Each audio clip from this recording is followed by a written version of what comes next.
Hello! Isang magandang araw po sa inyong lahat. Narito po muli tayo sa Merida Farmland. At ang ating topic po ngayon ay about sa paminta. Ito po, nakikita nyo, mataba po ang ating paminta. Ito po ay aking pinagapang sa puno ng niyog. At ito po ay nakita ko sa aking classmate. Siya din po ay may mga tanim na paminta at yung pong ating mga planting materials ay galing po sa kanya, hiningi po ng inyong lingkod. Sa araw pong ito, mag-a-apply po tayo ng abono. Inyo pong mapapansin mga katribo, maganda naman ang dahon ng ating paminta, malalaki, green, at ibig sabihin po maganda naman ang ating lupa. Katulad po ng aking nasabi, sa araw pong ito, mag-a-apply po tayo ng abono. At ang ating pong gagamiting abono ay complete fertilizer. Ang complete fertilizer po ay mayroong 3 sangkap.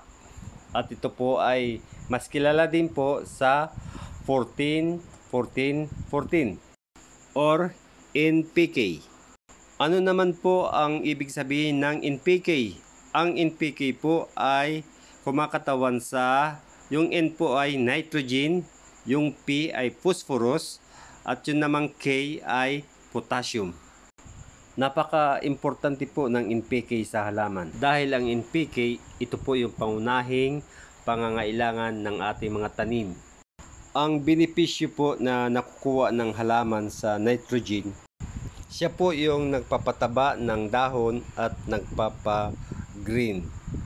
Ang gamit naman po ng phosphorus ay siya po ang nagpapataba ng puno at mga sanga ng halaman.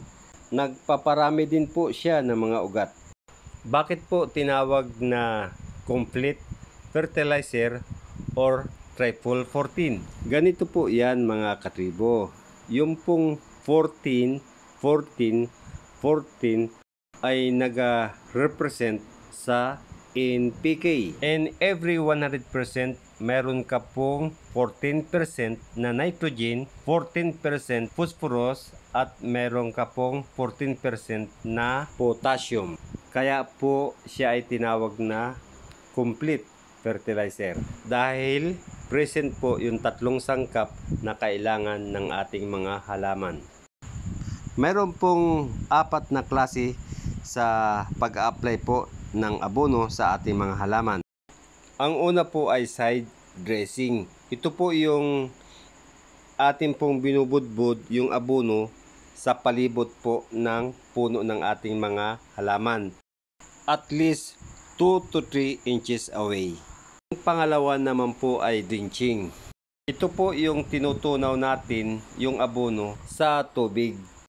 Pangatlo po ay broadcasting. Ito naman po mga katribo ay yung mga ginagawa ng mga magsasaka sa palay. Sinasabog niya, inihahagis niya ang abono sa mga halaman.